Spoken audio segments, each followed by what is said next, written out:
نحمده ونصلي ونسلم على رسوله الكريم اما بعد فاعوذ بالله من الشیطان الرجیم بسم اللہ الرحمن الرحیم۔ آج کا ہمارا سبق نمبر 22 ہے، حضرت اسماعیل اور حضرت اسحاق علیہ السلام کے بعد کے واقعات۔ سب سے پہلے تو یہ قریت اربع مدینہ کو کیوں کہتے تھے، اس کی وجہ جاننے کی کوشش کریں گے۔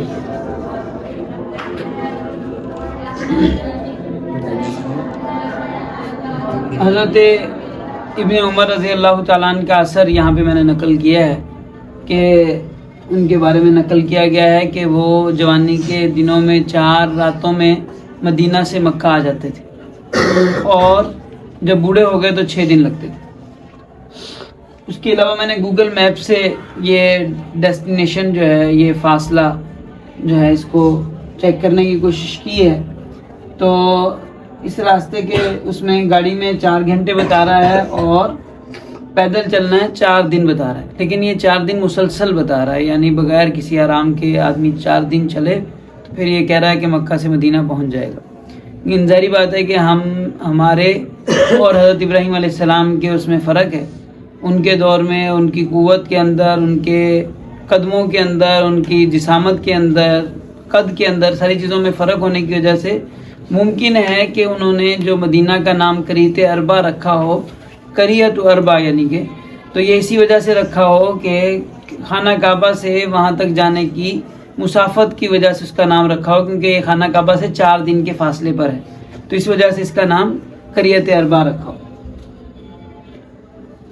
کیونکہ یہاں پہ بار بار اس کا ذکر آ رہا ہے، حضرت ابراہیم علیہ السلام بھی قریت اربع میں رہ رہے تھے، یہ ہبرون میں، ان کی کتاب کے مطابق یہ ہبرون میں ہے، اور ہم نے بتایا کہ ہبرون جو ہے حجاز کا متبادل ہے، تو وہی ہبرون بھی ہے، وہی حجاز بھی ہے، وہی نجد بھی ہے، وہی یریحو بھی ہے، وہی ممرے بھی ہے۔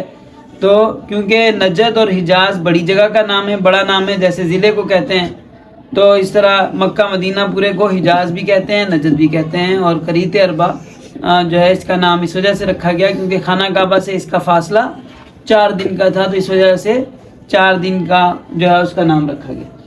تو حضرت یعقوب علیہ السلام اپنے والد اسحاق کے پاس قریت اربع میں، ہبرون میں، ممرے میں آئے، تو ابراہیم اور اسحاق وہیں پر مقیم تھے، یعنی وہیں پہ انہوں نے زندگی گزاری۔ اسحاق 180 برس زندہ رہا، اور پھر اسحاق کافی عمر رسیدہ ہو کر موت کی آغوش میں سو گئے۔ اس کے بیٹے عیساؤ اور یعقوب نے اپنے دادا کے قبرستان کی جگہ ہی میں اپنے باپ کو بھی دفن کیا، جہاں پہ حضرت ابراہیم علیہ السلام، حضرت سارہ مدفون ہیں، وہیں پہ ان کو دفن کیا۔ حضرت اسماعیل علیہ السلام جو ہے 137 برس زندہ رہے، اور ان کے مرنے کے بعد ان کو ان کے آبائی قبرستان میں دفن کیا گیا۔ تو ظاہری بات ہے حضرت اسماعیل علیہ السلام بڑے بھی ہیں، پہلے فوت ہوئے، اور حضرت اسحاق علیہ السلام ان سے تقریباً 40 سال بعد ان کا انتقال ہوا ہے، اور حضرت اسماعیل علیہ السلام کی اولاد جلدی ہو گئی، اور حضرت اسحاق علیہ السلام کی اولاد بھی لیٹ ہوئی، تقریباً 30-40 سال کی عمر کے بعد جو ہے وہ حضرت اسحاق علیہ السلام کی اولاد ہوئی۔ تو یہ بہرحال دونوں میں فرق رہا۔ تو یہاں پہ یہ کہا جا رہا ہے کہ اسماعیل علیہ السلام جو ہے ان کو بھی آبائی قبرستان میں دفنایا گیا۔ تو حالانکہ جو ہمارے پاس یعنی کتابوں کے اندر اتنی بات کنفرم طے ہے کہ حضرت اسماعیل علیہ السلام اور حضرت حاجرہ علیہ السلام یہ مکہ سے باہر نہیں گئے، اور مکہ کے اندر ہی جو ہے ان کی قبر ہے، اور جو ہمارے پاس فضائل مکہ پہ کتابیں ہیں ان میں انبیاء کرام علیہ السلام کی کے نام لکھے گئے ہیں کہ کون کون سے انبیاء مکہ میں دفن ہوئے ہیں، تو 300 سے زیادہ انبیاء کرام علیہ السلام ہیں جو کہ مکہ میں دفن ہوئے ہیں۔ اور یہ ذکر کیا گیا ہے کہ عام طور پہ جس بھی نبی کو اس کی قوم جھٹلا دیتی تھی تو وہ آ کے مکہ میں اتنے دن قیام کرتا تھا، اپنے پھر بقیہ زندگی مکہ میں ہی وہ گزارتے تھے۔ تو یہ بات لاجیکلی قریب ہے۔ اور اس کے علاوہ حضرت ابراہیم علیہ السلام کا ذکر نہیں کیا گیا، حضرت ابراہیم اور حضرت اسحاق کا وہاں پہ دفن ہونے کا ذکر نہیں ملتا ہے۔ تو اگر وہ مدینہ میں بھی رہ رہے ہیں تو ظاہری بات ہے کہ وہاں سے میت کو اتنی دور لانا، 4 دن کا فاصلہ لمبا فاصلہ ہے، اتنی دور لانا آسان کام نہیں ہے، تو وہیں پہ دفن کر دیا گیا ہوگا۔ اور وہیں پہ اب یہ کہنا کہ حضرت اسماعیل علیہ السلام کو وہاں پہ لے کے گئے، یہ بات محل وہ ہے اگر یہ اسرائیل میں جو بات جگہ جہاں پہ کہہ رہے ہیں کہ حضرت اسماعیل علیہ السلام مثلا یہ تو یہ کہہ رہے ہیں نا کہ یہاں پہ رہ رہے تھے جو اسرائیل کے مصر کے پاس کی جگہ تھی یہاں پہ رہ رہے تھے اور حضرت ابراہیم علیہ السلام کا جو آبائی قبرستان ہے وہ کریت اربا جو ہے وہ ہبرون وہ بیت ایل کے پاس ہے تو بھی وہاں پہ بھی اتنے فاصلے پہ میت کو لے کے جانا آسان نہیں ہے. تو بہرحال یہ تو ہمارے پاس تو کوئی قطعی دلیل نہیں ہے, ہم یعنی ایک اپنے غالب گمان کی بات کرتے ہیں. اب ہمارے پاس جو حضرت اسماعیل علیہ السلام کی جو اولاد ہے ان کے صرف نام ہمیں پتہ ہیں, 12 نام, وہ بھی ان کے واسطے سے پتہ ہیں جو یہودیوں نے نقل کیے ہیں, اور اس کے علاوہ کوئی بات ہمیں معلوم نہیں ہے. عربی جو ہمارے پاس حوالہ جات موجود ہیں ان کے اندر بھی یہ بتایا گیا ہے کہ ان کی اولاد بڑی کثرت سے ہوئی, جہاں جاتے وہ لڑکے ہی لڑکے ہو رہے تھے ان کے, اور جو ہے یہاں پہ 12 لڑکے ہوئے حضرت اسماعیل کے, پھر وہ سارے 12 لڑکے پھیل گئے اور مختلف جگہوں پہ جا کے مقیم ہوئے. تو اتنی بات ہمیں ملتی ہے, لیکن اس کے بعد ہمیں ان کے بارے میں باقی کہانی معلوم نہیں ہے. حضرت عیسو اور یعقوب کی کہانی ہمارے پاس موجود ہے, کیونکہ وہ بھی سورس ہمارے پاس یہی ہے جو یہودیوں کی کتاب مقدس ہے, اس میں تناخ ہے, اس کے ذریعے سے ہمیں پتہ چلتا ہے. تو عیسو کی اولاد جو ہے, عیسو کی 3 بیویاں تھیں, ایک حضرت اسماعیل کی بیٹی مہلت اور 2 وہاں کے ہمیریوں کی بیٹیوں سے جو ہے وہ حضرت اسماعیل نے شادی کی تھی. تو ایک ہمیری تھی بظاہر اور ایک بظاہر کہلانی ہوگی. تو جو ہمیری یہاں پہ انہوں نے دوبارہ جب نام لیا ہے اس میں مہلت نام نہیں لیا, یہاں پہ بشامہ کر دیا ہے, لیکن بہرحال یہ حضرت اسماعیل علیہ السلام کی جو بیٹی تھی, اس سے عیسو کی جو اولاد جس نے حکومت سنبھالی وہ حضرت اسماعیل کی بیٹی سے جو تھی بشامہ تھی, اس کا بڑا بیٹا راوائیل تھا. یہ راوائیل لفظ عبرانی پروناؤنسیشن ہے, اور یہی ان کی حضرت شعیب علیہ السلام کا نام آگے آئے گا, تو حضرت شعیب کو بھی یہ اپنی کتاب میں اس کا نام راوائیل بتا رہے ہیں. تو اب عربی نام ان کا کیا تھا اس کا ہمارے پاس کوئی جو ہے وہ ثبوت نہیں ہے کہ حضرت عیسو کا عربی, حضرت عیسو کے بیٹے جس نے حکومت سنبھالی تھی یمن کی راوائیل, اس کا عربی نام کیا تھا. وہاں پہ ایک حارث رائش ملتا ہے ہمیں جو بہت بڑا حکمران گزرا ہے, اور اس نے موابیوں پہ بھی قبضہ کر لیا تھا, موابیوں کے علاقے پہ بھی فتح کر لیا تھا. اس کے رائش ہونے میں اس کے عمومی طور پہ اس کے ہمیری ہونے کا تصور کیا جاتا ہے, لیکن ممکن ہے کہ یہاں پہ جیسے میں نے آپ کو بتایا کہ ہمیری یکدم جو ہے حکومت سے سائڈ میں ہو گئے اور حکومت جو ہے یہ ان کے ہاتھ میں آ گئی. تو رائش کس وجہ سے ان کو کہا جاتا تھا, حضرت عیسو کے جس طرح لمبے لمبے بال تھے تو اسی طرح ان کے بھی لمبے بال تھے, اس وجہ سے ان کو رائش کہا جاتا تھا. تو وہ ایک الگ محلے جو ہے وہ فکر بات ہے. تو حضرت عیسو کے جو 3 بیویاں تھیں ان تینوں بیویوں سے بچے ہوئے, اور ان میں سے ایک جو بیوی ہے وہ انہو کی بیٹی کہا ہے, ہوری کہا ہے, پہلے ہوی ہتی کہا ہے, ہتی لڑکی کہا ہے, پھر ہوری کی اولاد کہا ہے. تو بہرحال جو اس کے بارے میں جو یہاں پہ الفاظ نقل کیے ہیں ان سے یہ پتہ چلتا ہے بظاہر وہ حضرت ذوالقرنین علیہ السلام کی بیٹی تھی یا حضرت ذوالقرنین علیہ السلام کی پوتی تھی جس سے حضرت عیسو کی شادی ہوئی. کیونکہ یہاں پہ انہوں نے کہا ہے کہ جو سبون جو ہے, سبون ان کا بھائی بتایا, جو انہو ہے اس کا بھائی سبون بتایا ہے. اور انہو کے بارے میں لکھا ہے کہ انہو اپنے باپ کے گدھے چرا رہا تھا تو اس نے گرم پانی کے چشمے کو دیکھا تھا.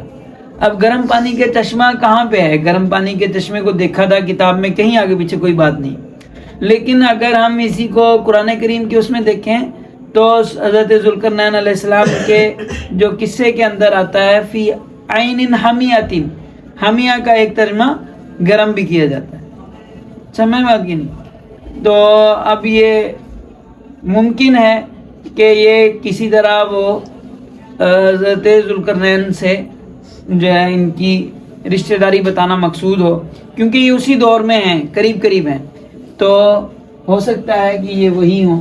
اور اسی وجہ سے حضرت عیسو کو فوری طور پہ حکومت جو ہے ان کے قبضے میں آ گئی ہو, کیونکہ صاحبزادی سے شادی ہو گئی تو حکومت ان کے پاس آ گئی اور انہوں نے حکومت جو ہے وہ حضرت اسماعیل کی نسل کے اندر آگے چلا دی. تو بہرحال یہ حضرت عیسو کی جو ہے وہ خاندان کا ذکر ہے. حضرت یعقوب علیہ السلام کے خاندان کے 12 حضرت یعقوب کے جو 12 بچے تھے ان کا نام ہم کل پڑھ چکے ہیں. یہاں پہ انہوں نے جس کسی بیٹے پہ اصل میں بنیادی طور پہ کہانی لمبی ہے, ہم ساری کہانی نہیں دیکھ سکتے ہیں, لیکن اس میں سے ہمارا موضوع جو ہے خاص طور پہ جغرافیائی موضوع ہے. جغرافیائی باتیں جہاں پہ ثابت ہوں گی ان کو ہم خاص طور پہ دیکھتے ہیں. البتہ اس میں جہاں کہیں پہ یہ الزام لگاتے ہیں کسی بیٹے کے اوپر تو وہاں پہ اس کو دیکھنا پڑتا ہے, کیونکہ جہاں پہ انہوں نے الزام لگایا نا وہاں پہ کچھ نہ کچھ چھپا ہوا ہے.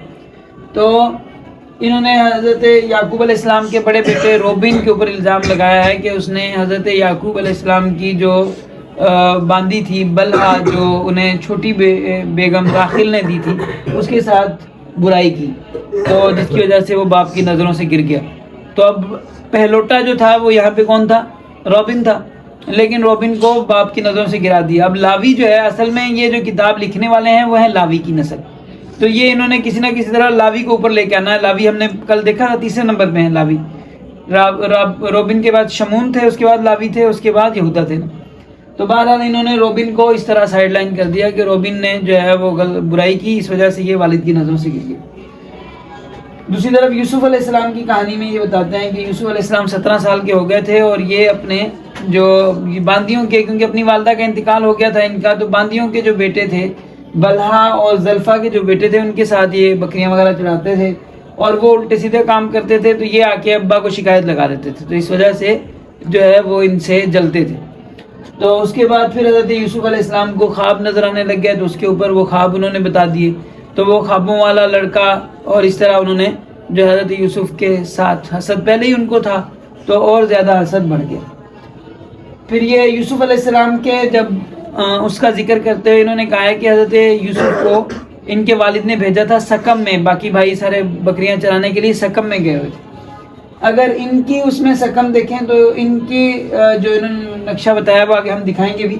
ان کے نقشے میں سکم, اور ان کے نقشے میں جو ہبرون ہے اس کو اگر دیکھیں تو اس میں بھی ہبرون جو ہے وہ بیت ایل سے نیچے ہے. ہبرون سے اوپر بیت ایل ہے, بیت ایل سے اوپر یروشلم ہے, یروشلم سے اوپر جو ہے وہ سکم کا علاقہ ہے.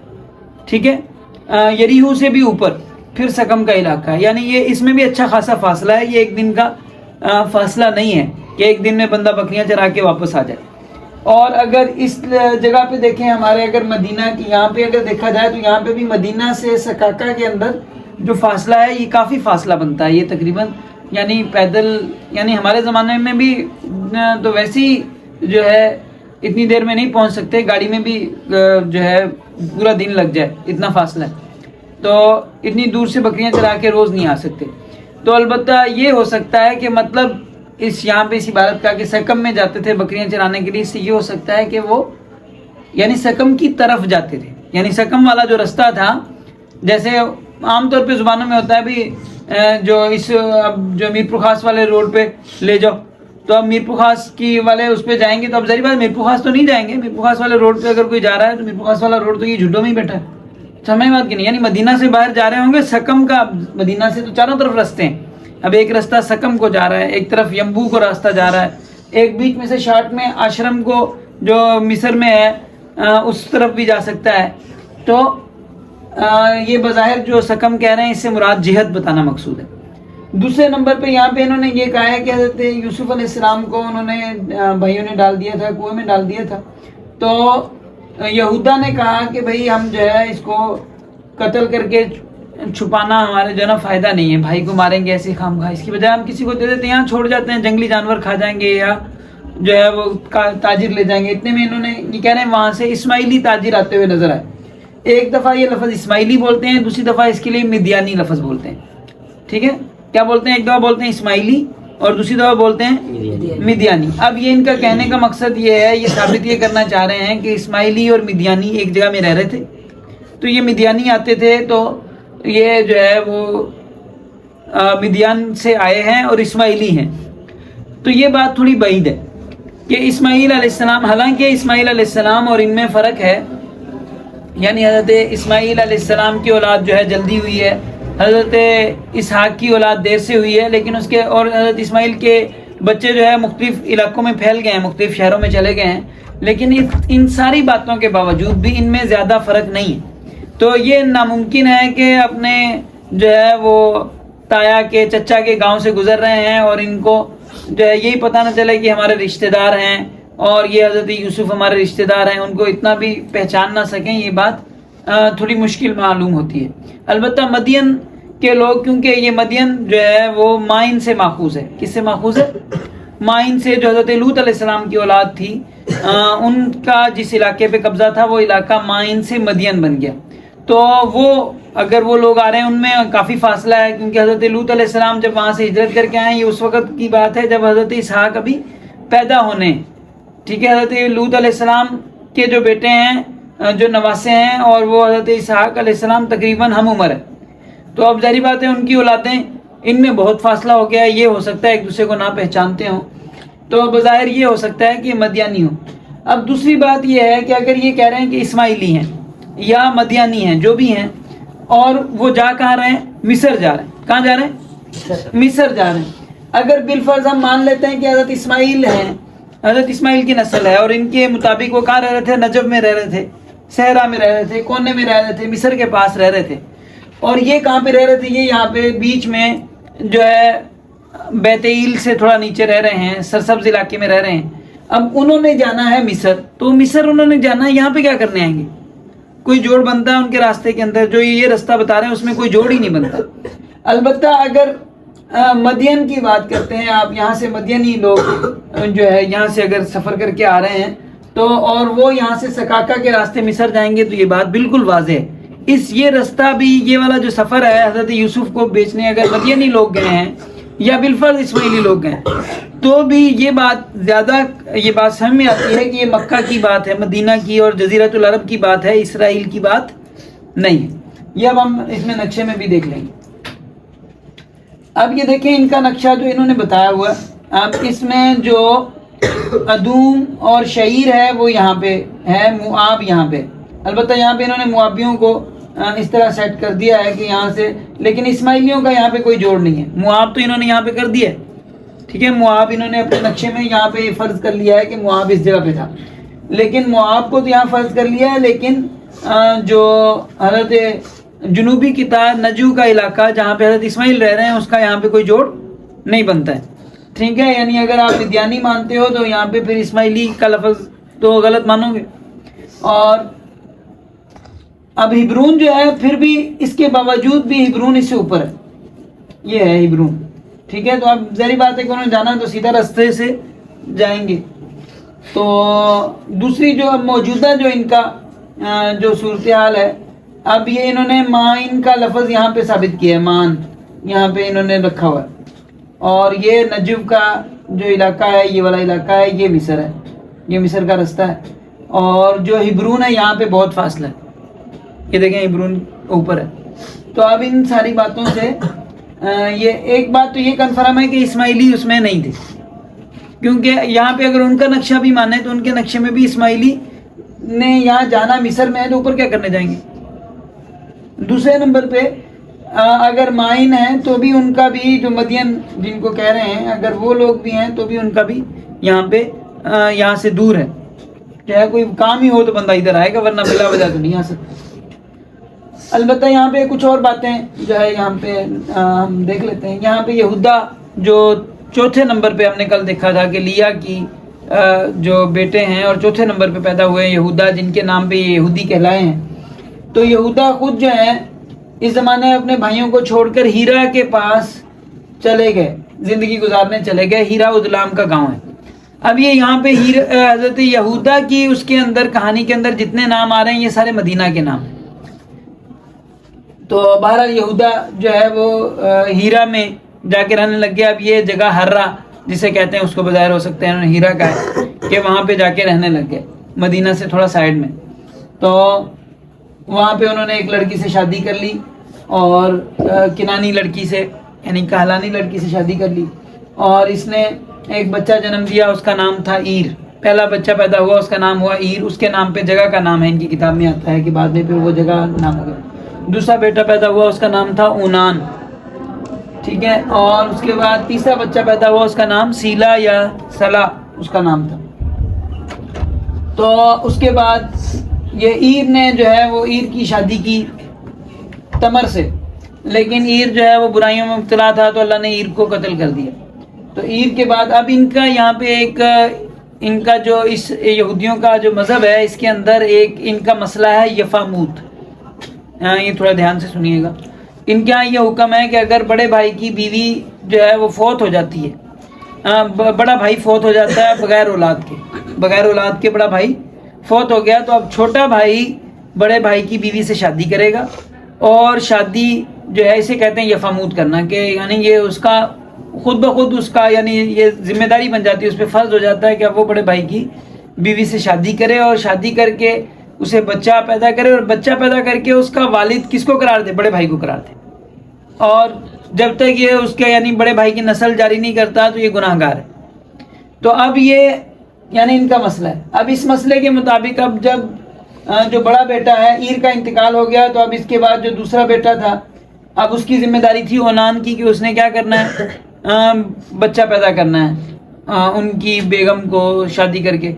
تو لیکن اس نے اونان جو ہے وہ بھی برائیوں میں مبتلا ہو گیا، اور وہ جو ہے وہ بچہ پیدا نہیں کرنا چاہتا تھا، اپنا نسب اپنا بیٹا جو ہے بڑے بھائی کے نام نہیں کرنا چاہتا تھا، تو جس کی وجہ سے انہوں نے وہ کہتے ہیں اللہ نے اس کو بھی قتل کر دیا۔ تو اب سیلا چھوٹا تھا یعنی، تو یہودا نے اسے سائڈ میں کر دیا اور کہا کہ یہ جب تک بڑا نہیں ہوتا تاکہ کہیں ایسا نہ ہو کہ یہ بچپن میں اس کی شادی کر دوں تو یہ اس کو بھی یہ بھی قتل ہو جائے، یہ بھی ہو جائے فوت ہو جائے، تو اس لیے اس کو سائڈ میں کر دیا، اسے انتظار کرنے کا کہا کہ سیلا بڑا ہو جائے گا پھر شادی کراؤں گا۔ اب اسی دور میں یہودا کی خود کی بیوی فوت ہو گئی، جس لڑکی سے انہوں نے شادی کی تھی یہودا نے، وہ فوت ہو گئی۔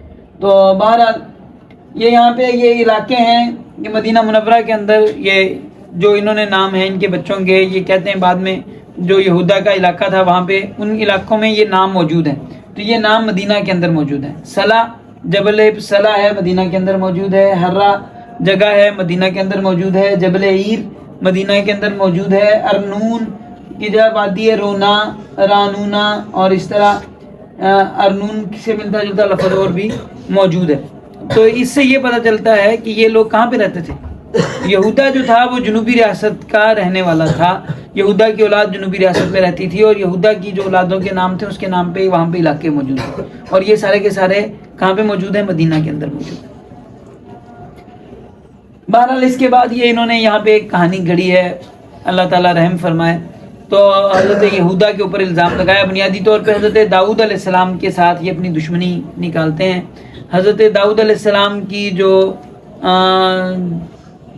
کے نسب کے اوپر یہ دوسرا الزام ہے ان کا، کہ حضرت داؤد یہ کہتے ہیں الیاذ باللہ جو ہے وہ حضرت یہودا نے برائی کی، اور جو ہے پھر اس سے فارس اور زارے پیدا ہوئے، اور وہ یہودا کی اولاد ہیں، ان سے پھر آگے حضرت داؤد پیدا ہوئے، اور عیسائی حضرت عیسیٰ علیہ السلام کا نسب ادھر ہی جوڑتے ہیں۔ تو یعنی ایک ہی اس میں وہ کتنے لوگوں پہ یہ الزام لگاتے ہیں، حضرت داؤد علیہ السلام کے اوپر، حضرت عیسیٰ علیہ السلام کے اوپر، اتنے یہ گھٹیا لوگ ہیں یہودی جو ہیں، اللہ تعالیٰ ہمیں ان کے شرور سے محفوظ رکھے۔ تو یہ ان کی شروع سے یہی کام ہے کہ جو جس سے دشمنی ہے اس کو گالی دینی، اور اس کو جو ہے اتنا گندا اس کو ثابت کرتے ہیں، اللہ رحم کرے۔ تو حضرت یوسف علیہ السلام، اس کے بعد حضرت یوسف علیہ السلام وہاں چلے گئے، باقی واقعہ ہم سنتے رہتے ہیں کتاب میں، وہی تقریباً واقعہ ہے، تھوڑی بہت 19-20 ہے، لیکن تقریباً واقعہ وہی ہے جو ہماری کتاب کے اندر موجود ہے، تو اس لیے وہ سارا واقعہ بیان کرنے کی ضرورت نہیں ہے۔ البتہ اب ظاہری بات ہے کہ یہ واقعہ ان کی کتاب کے میں بھی موجود ہے، تو انگریزوں نے بھی اس پہ بڑا زور لگایا حضرت یوسف علیہ السلام کے دور کا قحط ثابت کرنے کے لیے۔ تو اس میں مصر کے جو ان کے جو لکھا ہوا ہے، لکھی ہوئی تاریخ ہے، اس میں اس کا ثبوت ملتا ہے کہ حضرت یوسف علیہ السلام وہاں پہ وزیر خزانہ رہے ہیں، اور ان کے زمانے میں قحط بھی آیا ہے۔ البتہ یہاں پہ بہت سارے لوجیکل اعتراضات لوگوں نے کیے ہیں کہ اب ایک ملک اگر 5 سال جو ہے وہ جمع کر لیتا ہے، 5 سے 7 سال تک اگر خوراک جمع کرتا ہے، تو بھی وہ اس قابل نہیں ہو سکتا، اتنی خوراک جمع نہیں کر سکتا کہ پوری دنیا کے لوگوں کو 7 سال تک خوراک کھانا کھلائے ایک ملک۔ تو یہ اس کے اوپر الزام جو ہے لوگوں نے، اعتراض کرنے والے جو خاص طور پہ داہریہ قسم کے لوگ ہیں وہ اس پہ اعتراض کرتے ہیں۔ تو بہرحال اللہ کی شان ہے، اللہ نے جب پوری کرنی ہوتی ہے، اللہ نے، یہ تو اللہ کے بہانے ہوتے ہیں، رزق تو اللہ کی طرف سے، برکتیں اللہ کی ہیں، تو اللہ تعالیٰ جب چاہتے ہیں جس کے گھر میں جتنی برکت دے دیں، تو اس میں کوئی بعید بات نہیں ہے۔ اور اس میں دوسرا حوالہ ہمیں یمن کا ملتا ہے کہ یمن کے لوگ جو ہے بھی قحط کے دور میں گئے، اور یمن کے لوگوں نے کہا، آ کے بتایا کہ یوسف کو یمن کے جو کنویں ہیں ان کا نام پتہ تھا۔ حضرت یوسف علیہ السلام نے انہیں کہا کہ تمہیں جو ہے یہ نواسہ اس کا نام ہے، اور عادیہ، اس طرح یہ 2-3 کنووں کا نام لیا حضرت یوسف علیہ السلام نے کہ تم وہ کنویں تم سے کہاں ہیں، تم نے ان کنووں سے کیوں مستفید نہیں ہوئے، یعنی قحط کے دور میں تمہارے پاس ان کنووں میں تو پانی پھر بھی ہوگا۔ تو یہ انہوں نے اس کنویں کا نام بھی بعد میں یوسفیہ رکھ دیا۔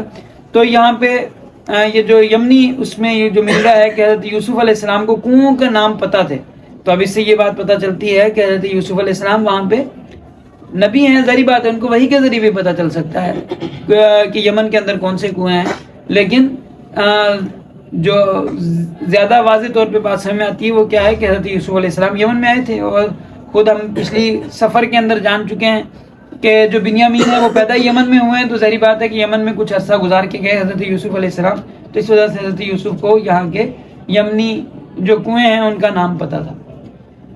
وآخر دعوانا الحمدللہ۔